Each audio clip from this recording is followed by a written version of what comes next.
If you're retiring in 2025, you cannot skip these three things. First is you need to make sure that you have a choice ahead of time of what your payment option is going to be for your pension. So when you get your application for retirement from Washington State, they're going to ask you, do you want option 1, 2, 3, or 4? Basically, do you want your pension in full, or do you want to take some type of deduction? Now, most people will either check option 1 or option 4 without thinking about it because it's the middle of the road option. But I encourage you guys to dive deeper because this is where a lot of people mess up.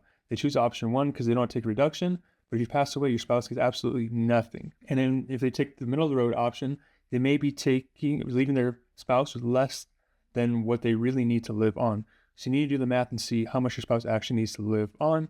Even if there's a big chunk of money, it still might make sense to take the money from the pension because it's guaranteed for the rest of your life, and something that's going to be hard for them to replicate in the private market on their own. Thing number 2 is maximize your deferred compensation plan. You can only contribute to these while you're still working.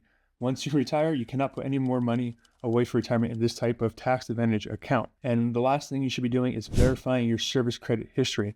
Make sure that you're getting every darn credit you've earned and it's reported correctly to the system. We've seen it multiple times where some school districts forget to report a service credit. So they'll have a blank from a few years back, or they'll report half a credit instead of a full credit. So make sure you're getting every credit you've worked for, and you can verify that using DRS.com.